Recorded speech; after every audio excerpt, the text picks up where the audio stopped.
नमस्कार बच्चों, मैं रेशमा यादव ब्रिजलाल जिंदल डीवी स्कूल जाखल से। आज हम कर रहे हैं 12वीं कक्षा की पुस्तक आरोह भाग 2 के गद्यखंड पाठ शिरीष का फूल, जिसके लेखक हैं हजारी प्रसाद द्विवेदी जी। आचार्य हजारी प्रसाद द्विवेदी जी हिंदी साहित्य के प्रमुख साहित्यकार माने जाते हैं। उनका जन्म सन 1907 ईस्वी में उत्तर प्रदेश के बलिया जिले के आरक दुबे का छपरा नामक स्थान पर हुआ था। द्विवेदी जी की प्रारंभिक शिक्षा स्थानीय स्कूलों में हुई। उन्होंने काशी महाविद्यालय से शास्त्री की परीक्षा उत्तीर्ण की। तत्पश्चात 1930 ईस्वी में ज्योतिषाचार्य की उपाधि प्राप्त की। इसी वर्ष वे शांति निकेतन में हिंदी अध्यापक के पद पर नियुक्त हुए। सन 1950 ईस्वी में ये काशी हिंदू विश्वविद्यालय के हिंदी विभाग के अध्यक्ष नियुक्त किए गए। 1960 में उनको पंजाब विश्वविद्यालय चंडीगढ़ में हिंदी विभागाध्यक्ष पद पर नियुक्त किया गया।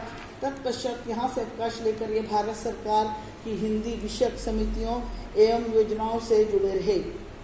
लखनऊ विश्वविद्यालय ने इन्हें डी.लिट की मानद उपाधि से अलंकृत किया। आलोक पर्व पर इनको साहित्य अकादमी पुरस्कार प्राप्त हुआ। भारत सरकार ने इनकी साहित्य साधना को रखते हुए इनको पद्म भूषण की उपाधि से सुशोभित किया। सन 1979 में दिल्ली में ये अपना उत्कृष्ट साहित्य सौंपकर चिर निद्रा में लीन हो गए। बेटे अब है शिरीष के फूल पाठ का जो सार है। इसमें बताया गया है जो शिरीष का फूल है वह आंधी, लू और गर्मी, चाहे कितनी भी गर्मी पड़ रही हो, वह कभी भी हार नहीं मानता, हमेशा उसके फूल खिले रहते हैं, एक योगी की भांति। लेखक जहाँ बैठकर लेख लिख रहा था, उसके आगे पीछे दाएं बाएं शिरीष के फूल थे। अनेक पेड़ जेठ की जलती धूप में भी झूम रहे थे। वे नीचे से ऊपर तक फूलों से लदे हुए थे। बहुत कम ऐसे पेड़ होते हैं जो प्रचंड गर्मी में भी महीनों तक फूलों से लदे रहते हैं। कनेर और अमलतास भी गर्मी में फूलते हैं, लेकिन 15-20 दिन के लिए। शिरीष का पेड़ है वो बसंत के आते ही फूलों से लद जाता है और आषाढ़ तक निश्चित रूप से फूलों से यूं ही भरा रहता है। कभी कभी तो भादो मास तक ही फूलता रहता है। भीषण गर्मी में भी शिरीष का पेड़ कालजयी अवधूत की तरह जीवन की अजयता का मंत्र पढ़ता रहता है। शिरीष के फूल लेखक के हृदय को आनंद प्रदान करते हैं।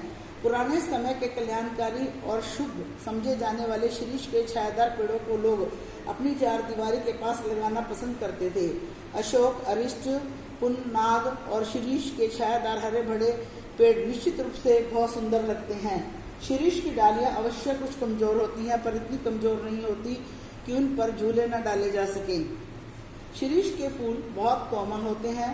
कालिदास का मानना है कि ये फूल केवल भौरों के कोमल पैरों का ही दबाव सहन कर सकते हैं। पक्षियों के भार को तो वे बिल्कुल भी सहन नहीं कर पाते। इनके फूल चाहे बहुत नरम होते हैं, लेकिन इनके फल बहुत सख्त होते हैं। वे तो साल भर बीत जाने पर भी कभी कभी पेड़ पर लटक कर ही खड़खड़ाते रहते हैं। लेखक का मानना है कि यह उन नेताओं की तरह है जो आज के जमाने में दुख नहीं देखते जब तक नए लोग आकर उनको धक्का नहीं देते। लेखक को आश्चर्य होता है कि पुराने की यह अधिकार इच्छा समाप्त क्यों नहीं हो पाती। बुढ़ापा और मृत्यु तो सभी को आना है। शिरीष के फूल को झड़ना ही होता है, पर पता नहीं वे अकड़े क्यों रहते हैं। वे मूर्ख हैं जो सोचते हैं कि उन्हें मरना नहीं है। इस संसार में अमर होकर तो कोई नहीं आया। काल देवता की नजर से तो कोई नहीं बच पाता। शिरीष का पेड़ ऐसा है जो सुख दुख में सरलता से हार नहीं मानता। जब धरती सूर्य की तेज गर्मी से दहक रही होती है, तब भी वह पता नहीं उससे रस प्राप्त कर किस प्रकार जीवित रहता है। किसी वनस्पति शास्त्री ने लेखक को बताया कि वह वायुमंडल से अपना रस प्राप्त कर लेता है। लेखक की मान्यता है कि कबीर और कालिदास भी शिरीष की तरह बेपरवाह रहे होंगे, क्योंकि जो कवि अनासक्त नहीं रह सकता वह फक्कड़ नहीं बन सकता। शिरीष के फूल भी फक्कड़पन की मस्ती लेकर झूमते हैं। कालिदास के अभिज्ञान शकुंतलम में महाराज दुष्यंत ने शकुंतला का एक चित्र बनाया, पर उन्हें हर बार यही लगता था कि कुछ रह गया, कोई अधूरापन। काफी देर के बाद उन्हें समझ आया कि शकुंतला के कानों में वे शिरीष के फूल बनाना तो भूल ही गए। कालिदास की तरह हिंदी के कवि सुमित्रानंदन पंत और गुरु रविंद्रनाथ टैगोर भी कुछ अनासक्त थे। शीरीष का पेड़ किसी अवधूत की तरह लेखक के हृदय में तिरंगे जगाता है। वह विपरीत परिस्थितियों में भी स्थिर रहता है। ऐसा करना सभी के लिए संभव नहीं है। हमारे देश में महात्मा गांधी ऐसे थे। वह शीरीष की तरह वायुमंडल से रस खींचकर अत्यंत कोमल और अत्यंत कठोर हो गए थे। लेखक भी शीरीष को देखता है तो उसके हृदय से निकलती आवाज सुनाई देती है कि अब वह अवधूत यहाँ नहीं है। जैसे गांधी जी ने कहा था कि आजकल के जो लोग हैं वो अपने आत्मिक बल की जगह अपने शारीरिक बल पर ज़्यादा जोर देते हैं। बच्चों, ये था इस पाठ का सार। अब है पाठ से यानी कि अभ्यास के प्रश्न। पहला, लेखक ने शीरीष को कालजयी अवधूत की तरह क्यों माना है? लेखक ने शीरीष को कालजयी अवधूत इसलिए कहा है क्योंकि जिस प्रकार कोई सन्यासी विषय वासनाओं से ऊपर उठा रहता है, वैसे ही शीरीष का जो फूल है उस पर गर्मी सर्दी किसी का भी कोई प्रभाव नहीं पड़ता। दूसरा, हृदय की कोमलता को बचाने के लिए व्यवहार की कठोरता भी कभी कभी जरूरी हो जाती है। प्रस्तुत पाठ के आधार पर स्पष्ट कीजिए। कहते हैं कि हृदय की कोमलता को बचाने के लिए कभी कभी व्यवहार में कठोरता लानी जरूरी हो जाती है। शीरीष के फूल की कोमलता को देखकर पहले के कवियों ने समझा कि उसका जो फूल है वो बहुत कोमल है, पर सच यह नहीं है। इसके फल इतने मजबूत होते हैं कि नए फूलों के निकल आने पर भी वे अपनी जगह नहीं छोड़ते।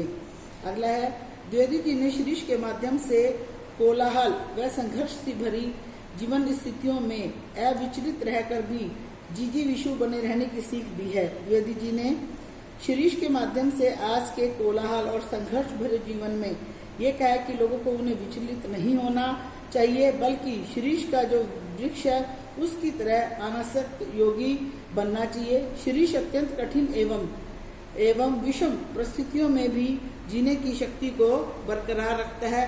जीवन में संघर्ष है। शीरीष भी अपने अस्तित्व को बनाने के लिए संघर्ष करता है। हाय वह अवधूत आज नहीं है, ऐसा कहकर लेखक ने देह बल पर वर्चस्व की जगह वर्तमान सभ्यता के संकट की ओर संकेत किया है। ऐसा कहकर लेखक ने वर्तमान समय में आत्म बल के पतन और शारीरिक बल की ताकत की प्रमुखता की ओर संकट की ओर हमारा ध्यान आकर्षित किया है। अवधूत तो विषय वासनाओं से ऊपर उठा होता है, महात्मा होता है। शीरीष उसका प्रतीक है। वर्तमान समय में लोगों का आत्मा बल घटता जा रहा है और देह बल उस पर हावी होता जा रहा है। कवि साहित्यकार के लिए अनासक्त योगी की स्थिर प्रज्ञता और विदग्ध प्रेमी का हृदय एक साथ आवश्यक है। ऐसा विचार प्रस्तुत कर लेखक ने साहित्य कर्म के लिए बहुत ऊंचा मानदंड निर्धारित किया है। विस्तार पूर्वक समझाएं। लेखक चाहता है कि जो कवि हैं वह अनासक्त योगी के समान होना चाहिए उसे, क्योंकि उसमें स्थिर प्रज्ञता अथवा अविचलित बुद्धि होनी चाहिए और अच्छी तरह तपे हुए प्रेमी का हृदय भी होना चाहिए। निश्चय ही लेखक ने साहित्य रचना के लिए बहुत ऊंचे मानदंड को निर्धारित किया है। कवि जब तक अनासक्त योगी बना रहेगा तभी वह यथार्थ का चित्रण कर पाएगा, अर्थात उसका जो हृदय है वह भी विदग्ध प्रेमी की तरह ही होना चाहिए। अगला क्वेश्चन है कि सर्वग्रासी काल की मार से बचे हुए वही दीर्घजीवी हो जाता है जिसने अपने व्यवहार को जड़ता से नित्य बदलती रही परिस्थितियों में गतिशील जो है रखता है। काल सबको अपना ग्रास बनाता है। काल की मार से बचते हुए दीर्घजीवी होने के लिए अपने व्यवहार में समयानुकूल परिवर्तन लाना बहुत आवश्यक होता है। नित्य परिस्थितियां जो हैं वो बदलती रहती हैं। हम अपनी गतिशीलता को अगर नहीं रख पाएंगे, जैसे कि पाठ में शीरीष के माध्यम से बताया गया है कि शीरीष के पुराने फल फूल पत्ते समय की मांग देखकर अपना रास्ता नहीं छोड़ते, जैसे कि गद्दी से चिपकने वाले नेता हैं, उसी तरीके से इसके बारे में बताया गया है। अगला है कि आशय स्पष्ट करें, बेटा ये आप खुद ही करोगे। और इसके बाद है आपके जो हैं असाइनमेंट के प्रश्न। पहला है शीरीष के फूल निबंध का मूल भाव स्पष्ट कीजिए। दूसरा है लेखक ने गांधी जी और शीरीष की आपस में तुलना क्यों की है। तीसरा है शिरीष के फूल निबंध की भाषा शैली को स्पष्ट कीजिए। बच्चों, ये आपके अभ्यास के प्रश्न और असाइनमेंट के प्रश्न थे और मुझे आप पाठ को ध्यान से पढ़ोगे और इन प्रश्नों को अपनी फेयर नोटबुक पर उतारोगे। धन्यवाद।